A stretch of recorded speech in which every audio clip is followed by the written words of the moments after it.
The vibrant neon glow of Port Nexus painted harsh streaks across Reese's weathered features as he pursued his latest quarry through the crowded spaceport. Another bounty, another day of monotonous routine, the thrill long since faded. His augmented eye scanned the throng, its targeting system highlighting potential threats more from ingrained habit than actual need. 2 decades of combat had honed his reflexes to an almost preternatural sharpness. The reinforced skeleton, the neural implants, the military-grade augmentations, they had rendered him virtually indestructible and profoundly empty. "Clear the area," a gruff voice boomed, slicing through the market's hubbub. Official business. Reese's focus shifted. A unit of heavily armed mercenaries forced their way through the crowd, plasma rifles leveled at something or someone up ahead. Their dark armor displayed no official markings, but their disciplined formation spoke of rigorous military training. His current target could wait, this was considerably more intriguing. A flicker of sapphire caught his eye. A woman darted between the market stalls, her movements fluid and graceful despite her evident distress. Her skin was a striking cerulean, complemented by hair the color of the deepest void, streaming behind her as she fled. The close-fitting flight suit she wore hinted at a toned physique. The mercenaries were gaining on her.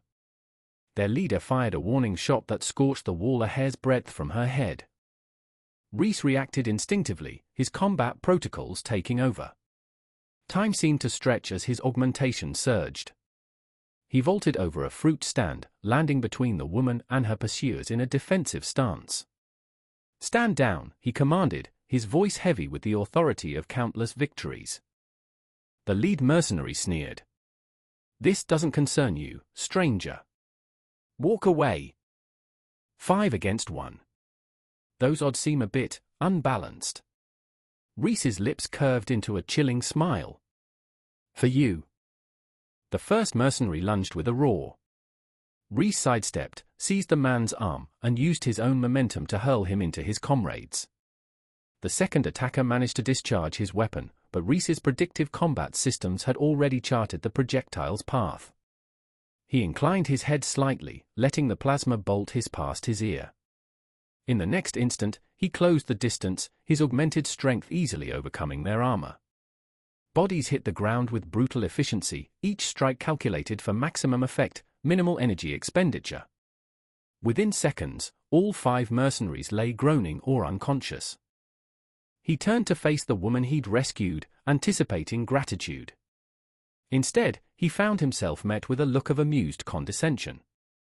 "My hero," she drawled, her voice tinged with sarcasm. "Let me guess, you couldn't resist playing the gallant knight for a damsel in distress?" She brushed dust from her sleeve with studied nonchalance. "Or perhaps you simply wanted an excuse to spend time with me?" Reese blinked, momentarily disoriented by her reaction. Most people exhibited at least a hint of apprehension in his presence. This woman regarded him as if he were a particularly entertaining pet that had performed an unexpected trick. "You were about to be captured, or worse," he stated flatly. "How observant." She stepped closer, and he caught a whiff of something strangely exotic, like nebula blossoms and ionized air. "I'm Lyra, and you are?" "Reese." Her eyes widened slightly, the first genuine reaction he'd seen from her. "The legendary mercenary? Well, fortune does smile on me after all." She glanced at the downed men, her expression hardening. "Though we should probably continue this delightful chat elsewhere. More will be coming." As if on cue, alarms blared throughout the port. Security shutters began to slam down on the main exits. "You seem to have made some powerful enemies," Reese observed. "You have no idea." Lyra's smile sharpened. "Care to help a lady escape? I promise to make it worth your while." Before Reese could respond, plasma fire erupted from both ends of the street. A dozen more mercenaries emerged from the crowds, their weapons already charging. "Your call, Legendary One," Lyra purred, somehow maintaining her air of amused superiority even as danger closed in from both sides. "Though I should warn you, getting involved with me will complicate your life considerably." Reese should have walked away. He had a contract to fulfill, and this woman's problems were none of his concern. But something in her eyes challenged him, ignited something he hadn't felt in years: uncertainty.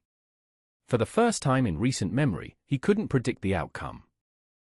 "My ship's in Hangar 7, he said, drawing his own weapons. "Try to keep up." Lyra's laugh rang out over the escalating chaos. "Oh, darling, you're the one who needs to keep up with *me*. The cacophony of Port Nexus faded as Ren and Era sprinted through the spaceport's labyrinthine corridors. Era, surprisingly agile, matched his enhanced speed stride for stride, even anticipating several of his tactical maneuvers. They moved with an almost preternatural synchronicity, weaving through startled crowds and leaping over obstacles, their combined firepower keeping the pursuing mercenaries at bay. "Not bad for a pampered princess," one of the mercenaries yelled, then instantly paled, as if realizing he'd revealed something he shouldn't have.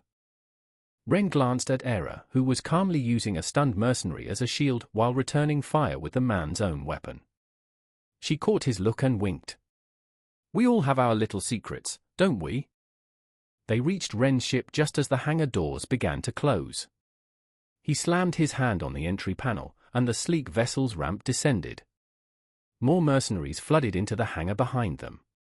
"After you, Your Highness," he said dryly. Era paused at the ramp, her playful demeanor momentarily fading. "Last chance to back out, warrior. Help me, and you'll be dragged into something far bigger than a simple rescue." For the first time, Ren saw a flicker of genuine vulnerability in her eyes. "Get on the ship." His own weariness seemed to lift, replaced by a thrill he hadn't felt in years. Her smile returned, brilliant and dangerous. "I knew you couldn't resist me." Plasma bolts ricocheted off the ship's hull as Ren followed her aboard, already sensing his life was irrevocably altered. As he slid into the pilot's seat, Era gracefully settled into the co-pilot's chair, her fingers dancing across the control panel with surprising expertise. "You know how to fly a Nebula-class warship?" he asked, executing a sharp turn as defense turrets emerged from the hangar walls. "Darling, there's very little I don't know how to do," she replied with a knowing smile, activating the shield matrix. "Though I must say, your ship exceeds military specs by quite a margin." "Illegal modifications, I presume?" says the woman with a small army trying to kill her, Ren countered as another explosion rocked the hangar. "They're not trying to kill me," Era corrected, her voice suddenly serious. "That would defeat the purpose." Studying a readout, she continued, 3 pursuit ships launching. Top-line Chandrian fighters. Ren interfaced with the ship's targeting systems. Expensive toys for mercenaries. Who said they were mercenaries? Era's question hung in the air as the pursuit ships opened fire. Ren navigated the crowded sky lanes, dodging cargo haulers and passenger vessels. "Care to tell me what I've gotten myself into?" he asked, barrel rolling to avoid a barrage of plasma fire. He noted Era's composure despite the violent maneuvers. "Would you believe I'm just a humble merchant's daughter running from an unwanted arrangement?" She laughed, the sound both musical and sharp. "Smart man. Though that's not entirely wrong. The unwanted arrangement part is quite accurate." Her fingers flew across the weapons console. "Incoming transmission. They're demanding we surrender or face repercussions." "Standard procedure," Ren observed. "Oh, yes," Era agreed. Though they usually add something about maintaining the honor of the royal bloodline and duty to the Empire. Tediously predictable. A warning light flashed. One of the pursuit ships had locked on a tractor beam. Ren smirked. "Hold on." He cut main power, allowing the tractor beam to begin pulling them in, then diverted all energy to the rear thrusters, using the enemy ship's own beam as a pivot. The maneuver sent them spinning in a tight arc, bringing them up behind their pursuers. "Impressive," Era murmured. "Though I hope you have a plan beyond fancy flying. They'll have alerted every patrol in the sector. You seem remarkably calm for someone running for their life. Would you prefer hysteria? Tess?" She batted her eyelashes mockingly. "Perhaps I should swoon into your strong arms?" Another explosion rocked the ship. A fourth, larger pursuit vessel had joined the chase, bristling with heavy weaponry. That would be my intended, Era said, her voice laced with distaste. Such a persistent man. Though I suppose that's what happens when you've been promised an empire's worth of power and resources. Ren's hands tightened on the controls. Empire? Did I not mention that part? Her smile turned predatory. I don't suppose you'd be interested in a slightly more permanent arrangement. One that involves ancient rituals, legal protection, and possibly preventing an interstellar war. You always propose marriage to men you've just met? Only the interesting ones, she purred, leaning closer. Her scent was momentarily distracting. Besides, you're clearly bored with your current life. I'm offering you something new, something challenging. A direct hit rattled the ship's shields. The pursuit vessels were herding them toward a massive capital ship that had just dropped out of hyperspace. That would be my father's flagship, Era said. He's not very happy with me at the moment. Something about embarrassing the royal family and destabilizing 1,000 years of tradition. Ren quickly assessed their options. Shields at 40%. Nearly surrounded.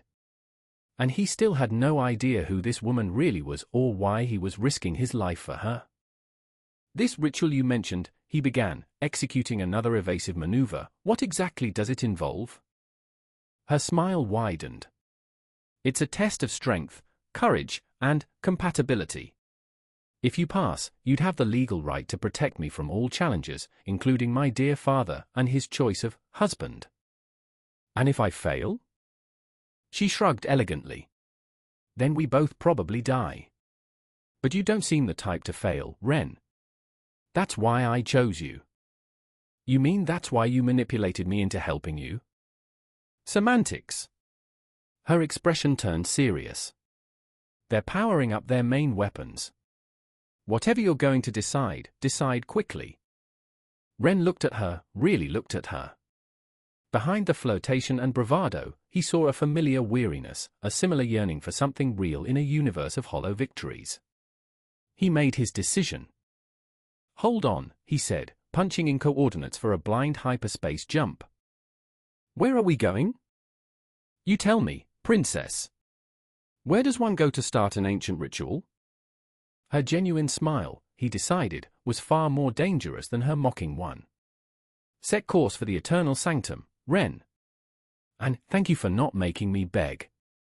I would have hated to ruin my reputation. The ship lurched into hyperspace, leaving behind a fleet of frustrated pursuers. Ren had a feeling this was just the beginning. Either the biggest mistake of his life or the adventure he'd been waiting for. Either way, he wasn't bored anymore. The eternal sanctum rose before them, a breathtaking cathedral of starlight and crystal. Ancient, shimmering spires pierced the violet-hued clouds of this forgotten world, reflecting the light of 3 moons. Ren landed their ship on a platform that seemed to shimmer with pure energy. Home sweet home, Era murmured, her usual bravado subdued by the majesty of the place. Or, at least, one of the few remaining sanctuaries of my people. The air crackled with an unfamiliar energy. Ren's augmentations registered power readings unlike anything he'd encountered in his decades of warfare. The trials begin at moonrise, Era explained, guiding him through corridors that seemed to shift and change with each step. We'll need to prepare. You still haven't explained exactly what these trials entail Ren pressed. Era turned, her expression serious for once, devoid of her usual mockery. The ritual of stellar union was created millennia ago, when my people first achieved space flight. It ensures that those who would protect us are worthy, not just in strength, but in spirit. As if summoned by her words, figures emerged from the shadows. Beings of pure energy, vaguely humanoid in form, surrounded them, their voices blending into a harmonious chorus that seemed to bypass speech entirely. The first trial begins. The maze of shared shadows awaits. The floor beneath them dissolved. Ren's combat instinct screamed at him to fight, but Era caught his arm. Don't fight it. Trust the process. They descended into absolute darkness. Ren's enhanced vision, his tactical displays, even his basic sense of direction, all were useless. The only thing he could perceive was Era's presence beside him, the warmth of her hand in his. "The maze will try to separate us," her voice echoed through the void. "We must navigate it together, sensing each other's presence, without sight or sound. Each wrong turn brings very real danger." As if to emphasize her point, intense heat flared suddenly to their right, a wall of plasma that would have incinerated them instantly had they stepped that way. "How do we—" Ren began, but Era squeezed his hand. "Don't think. Feel. Your augmentations won't help you here. This is about something deeper." Ren, a man who had lived by enhanced reflexes and tactical calculations, was now forced to rely on pure instinct. He felt more vulnerable than he had in decades. Yet, somehow, he could sense which way Era wanted to move, could feel the rightness or wrongness of each step they took. They moved through the darkness like dancers in a deadly ballet. When lethal obstacles appeared, plasma walls, gravity wells, temporal distortions, they avoided them in perfect synchronization. Hours seemed to pass, though time had lost all meaning in the void.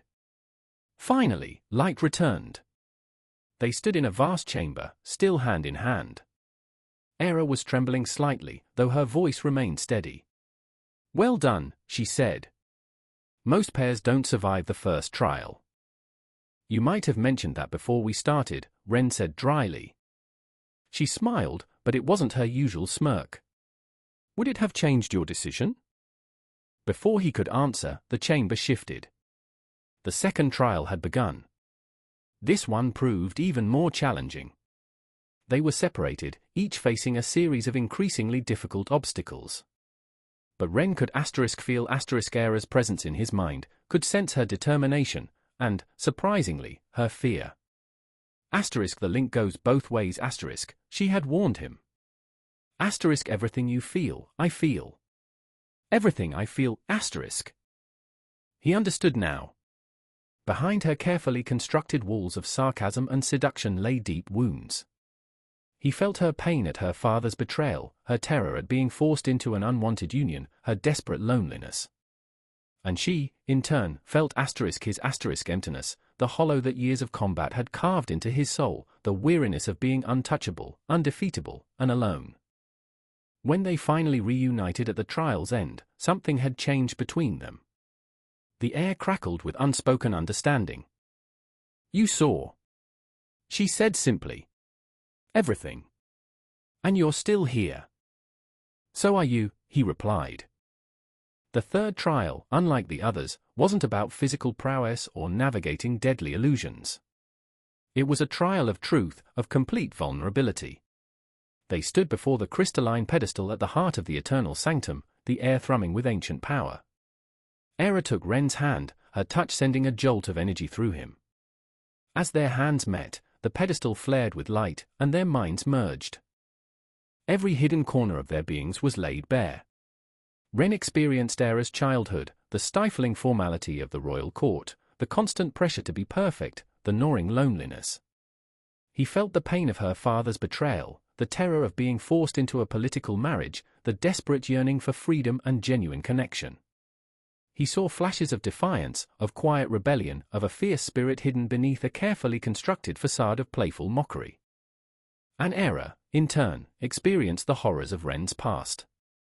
She saw the brutal battles, the countless losses, the slow erosion of his soul as he became a weapon, a tool of destruction. She felt the emptiness he carried, the weight of countless victories that had brought him no joy, the weariness of being invincible and utterly alone. She witnessed the creation of the cold, calculating warrior he had become, a mask he wore to protect the fragile remnants of his heart. The experience was overwhelming, terrifying, and ultimately, liberating. They saw each other, truly saw each other, stripped bare of all pretense. And in that shared vulnerability, they found a connection deeper than either had imagined possible. When the blinding light subsided, the bond between them was complete, forged in fire and tempered by truth. It was a bond recognized by ancient laws, older than the empire itself, a bond that could not be broken. The emperor, witnessing the transformation, felt a pang of regret. He had seen the depth of his daughter's pain, the strength she possessed, the genuine connection she had found with this warrior. He had been so blind, so focused on political expediency that he had nearly sacrificed his daughter's happiness, perhaps even her life. "Arrest Lord Varyan," he commanded his guards, his voice heavy with newfound understanding. "I believe we need to investigate these rumors about his conduct." Varyan's outraged protests were cut short as he was dragged away.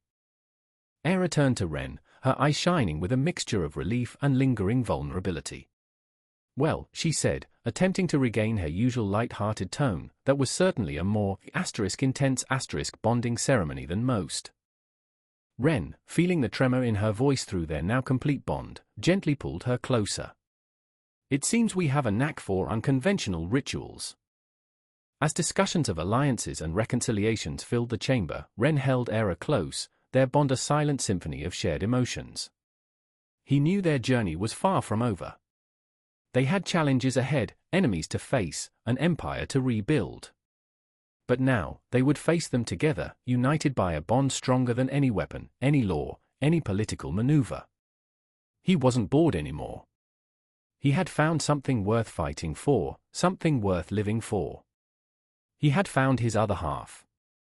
The fourth trial, unlike the previous tests, didn't take them to a hidden chamber or a mystical realm. It unfolded in the very heart of the sanctum, amidst the growing chaos of the impending invasion. Era's father, the Emperor, had arrived, his flagship casting a long shadow over the sanctum's spires. He wasn't alone. Lord Varyan, the man Era was supposed to marry, accompanied him, along with a contingent of heavily armed elite guards.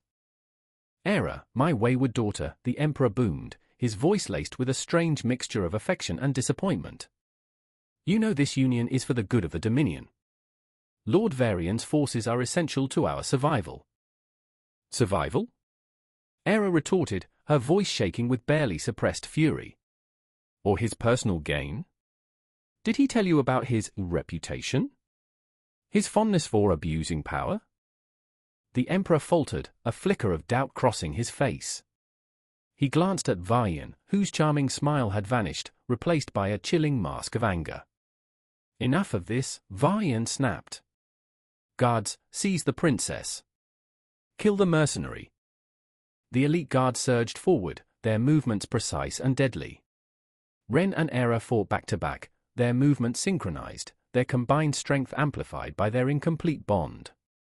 Ren's augmentations whirred, predicting trajectories, enhancing his reflexes.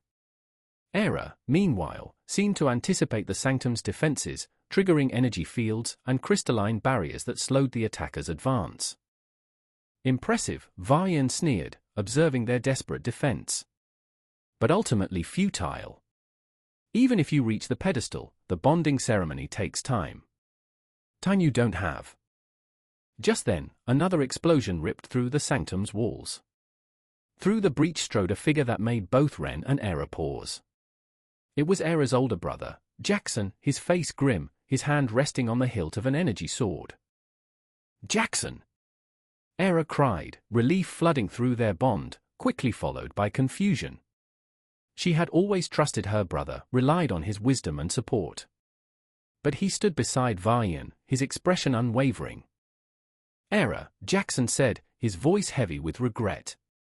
"I tried to reason with father. I tried to convince him that Varyan was unsuitable. But he wouldn't listen. The Dominion needs this alliance, even if it means sacrificing your happiness." "Sacrificing me to a monster?" Era spat back, her voice thick with betrayal. Jackson's face tightened. "It's not like that, Era. Varyan has promised to treat you well. He needs your influence, your connection to the ancient traditions." "Lies!" Era shouted, turning to Ren. "We have to reach the pedestal. It's our only chance." Ren nodded, his own doubts about Jackson's motives growing. He could feel Era's pain, her confusion, her desperate hope that her brother would choose her side. But Jackson stood firm, his gaze fixed on Varyan, a flicker of fear in his eyes. It was clear that Varyan held some kind of leverage over him, a secret that bound him to the corrupt lord. As Ren and Era fought their way towards the pedestal, Jackson joined the fray, his energy sword flashing, but his attacks were hesitant, almost reluctant. He seemed to be trying to hinder them without actually harming them, creating openings for Varian's guards while simultaneously blocking their most lethal blows. Finally, they reached the pedestal. Era placed her hand on the smooth crystalline surface, and Ren placed his hand over hers. As their fingers intertwined, a wave of energy surged through them, completing the ancient ritual. The sanctum pulsed with light, acknowledging their bond. The Emperor, witnessing the transformation, staggered back, his face pale. He had underestimated the power of the ancient traditions, the depth of his daughter's determination. He had also, it seemed, misjudged his son's loyalty. Jackson, seeing the completed bond, finally broke free from Varian's control. He turned on the corrupt lord, his energy sword flashing, fury replacing the fear in his eyes. "You lied to me," he snarled. "You promised you wouldn't harm her." Varian, caught off guard, stumbled back as Jackson's blade pierced his defenses. The Emperor, seeing his son's act of defiance, finally understood the true nature of the man he had nearly condemned his daughter to. He ordered his guards to arrest Varian, and the corrupt lord was dragged away, his dreams of power shattered. Era turned to Ren, her eyes shining with a mixture of relief and lingering sadness. "It's done," she whispered. "We're bound. And my father finally sees the truth." Ren pulled her close, their bond humming with shared emotions. He knew their journey wasn't over. They still had challenges ahead, an empire to heal, a family to rebuild. But they would face them together, united by a bond stronger than any law, any political maneuver, any betrayal. They had found each other, and in doing so, they had found their true strength.